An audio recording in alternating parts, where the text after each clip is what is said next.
तर ही जी मागणी आहे ही रास्त मागणी आहे आणि खरं म्हटलं तर अनेक वर्षापासून जर याचा फॉलोअप घेतला असता तर आजपर्यंत त्याचा रिझल्ट देखील आला असता. परंतु मला वाटतं साधा प्रस्ताव देखील या रेल्वेच्या केंद्रीय मंत्रालयाकडे आहे का मला माहीत नाही, पण मी याची या अधिवेशनामध्ये माहिती घेईन आणि तसा प्रस्ताव देखील मी सादर करेन. कारण आज वाडा, जव्हार, विक्रमगड आपण इकडचा विचार केला तर खूप मोठ्या प्रमाणात आमच्या आदिवासी समाज राहतो आणि ह्या समाजाची जर प्रगती करायची असेल खऱ्या अर्थाने तर डेव्हलपमेंट होणं गरजेचं आहे आणि डेव्हलपमेंट व्हायचे असेल तर रेल्वेची आवश्यकता आहे. आणि म्हणूनच या ठिकाणी जो आपण विषय काढला, मी प्रामाणिकपणे आपल्याला सांगतो की येत्या अधिवेशनापासून तर जोपर्यंत मी खासदार आहे माझा नक्की प्रयत्न असेल की या 5 वर्षात ही रेल्वे यावी. जरी पुढं मागे असला तरी मी प्रत्येक महिन्याला 2 महिन्याला आपल्याला ही सगळी माहिती देखील देत जाईल. तर मी जे रेल्वे मंत्रालय आहे त्या मंत्रालयाशी माझा कशा प्रकारे पत्रव्यवहार चालू आहे, मी कशा प्रकारे पाठपुरावा करतो याची सगळी माहिती देईन. आणि खास करून आज मी जेव्हा इथं आलो येताना भिवंडी वाडा मनोर रस्त्याची अवस्था बघितली, अतिशय वाईट दुरावस्था झालेली आहे. खरं म्हटलं तर सरकारचा नाकर्तेपणा म्हणा, नेत्यांची काम करण्याची इच्छाशक्ती नाही आणि या सगळ्या गोष्टीमुळं असे सगळे प्रश्न उद्भवतात, निर्माण होतात. आज इथं पाहिलं असेल खरं म्हटलं तर इथं रस्त्याची आवश्यकता आहे, इथं आरोग्याचा जो विषय आहे हॉस्पिटलचा अनेक लोकांनी तो विषय मांडला, एवढी दुरावस्था आहे. आज ह्या ठिकाणी जी हॉस्पिटलची आवश्यकता आहे कारण आपण पाहिलं असेल वाडा तालुक्यात माझ्या तरी अंदाजानुसार कमीत कमी 60 ते 70% आदिवासी समाज आहे आणि 90%पेक्षा जास्त मध्यमवर्गीय लोक इथं राहतात. म्हणजे गरिबी आहेत, मध्यमवर्गीय लोक आहेत आणि अशा परिस्थितीत या हॉस्पिटलमध्ये कुठल्याही प्रकारच्या सुविधा ह्या उपलब्ध नाही आहे. मी आज तसं त्यांना पत्र देणार आहे आणि संबंधित जिल्हा परिषद, कलेक्टर यांना देखील मी पत्र देणार आहे की ज्या आता पावसाळा आहे, पावसाळ्यामध्ये ज्या औषधांची, ज्या इंजेक्शनांची, स्नेक बाईटचा विषय असेल किंवा जे काय विषय पावसाळ्यात होतात, विंचूचा विषय असेल, हे सगळे इंजेक्शन असणे आणि हिवताप असेल, जे पावसाळ्यात आजार लागतात ह्या आजारांची सगळी औषधं उपलब्ध असणं गरजेचं आहे. तरीसुद्धा मी आता त्या संबंधित अधिकाऱ्यांशी बोललेलो आहे, त्यांना देखील पत्र देणार आहे. जिल्हा परिषद सीओ आणि कलेक्टर ऑफिस आणि महाराष्ट्राचं जे हे आहे आरोग्य मंत्रालय त्यांच्याशी देखील मी पत्रव्यवहार करणार आहे कारण ह्या सगळ्या सुविधा या तालुक्यासाठी आवश्यक आहे.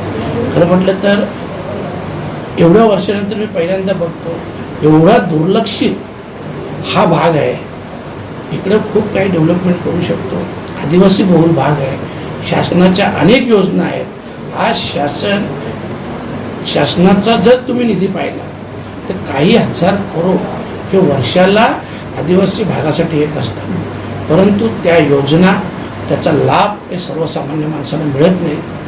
माझा तोच प्रयत्न असणार आहे की या सगळ्या योजना आपण सर्व पत्रकार मंडळी आहेत, इथले प्रमुख नेते आहेत, लोकप्रतिनिधी आहेत, सगळ्या पक्षाचे पदाधिकारी सगळ्यांना सोबत घेऊन कशा प्रकारे या योजना सर्वसामान्यांपर्यंत आपल्याला पोहोचवता येते याचा आपला अभ्यास करायचा आहे. आणि हे सगळं रेल्वेचा विषय, रस्त्याचा विषय, हॉस्पिटलचा विषय, अजून मी शाळा देखील बघितल्या नाही. कारण खरं म्हटलं तर डेव्हलपमेंट कशाला बोलतात. आज शासन हे जेवणाचं म्हणजे ते धान्याचं किट फ्री देतो, हे फ्री देतो, ते फ्री देतो. माझं म्हणणं याच्यापेक्षा जर खऱ्या अर्थानं या तालुक्याचं, जिल्ह्याचं, राज्याचं आणि देशाचं भविष्य तुम्हाला घडवायचं असेल तर सगळ्या मुलामुलींना शाळेची फी माफ करा, शिक्षण हे फ्री ठेवा. त्यांच्या आरोग्यासाठी सगळीकडं शासकीय रुग्णालय नाही, प्रायव्हेटमध्ये सुद्धा त्यांना आरोग्य, त्यांना उपचार हे फ्री ठेवा. कारण जेव्हा ही मुलं शिकतील, त्यांचं आरोग्य चांगलं असेल तेव्हा उद्याचं भविष्य घडू शकेल.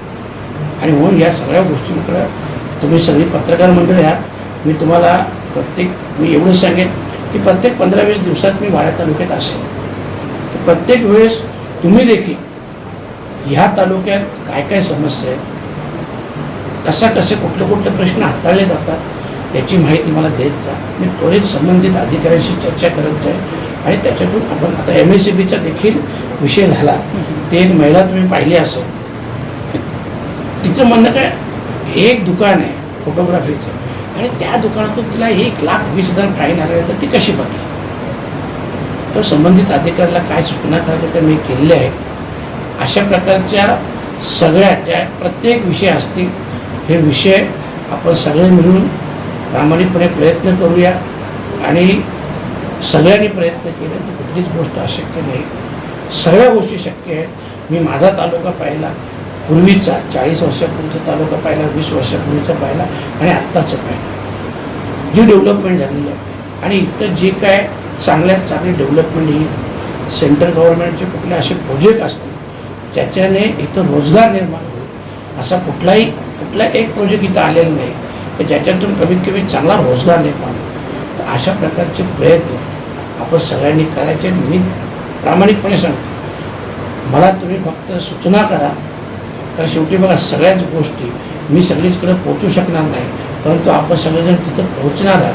कुठल्याही या तालुक्यात तर मी एवढंच सांगतो, ज्या गावात रस्ता नसेल, ज्या गावात वीज नसेल, ती मला माहिती आहे. मी त्वरित रस्त्याचा आणि जो विजेचा प्रश्न आहे हे त्वरित आपण करून देऊ. बरं, पाण्याचा देखील काही प्रश्न असेल ते देखील विषय आपण प्राधान्याने हाताळू आणि जास्तीत जास्त सगळे विषय सोडवण्याचा प्रयत्न करू म्हणण्यापेक्षा आपण सगळे सोडवू एवढा मला विश्वास.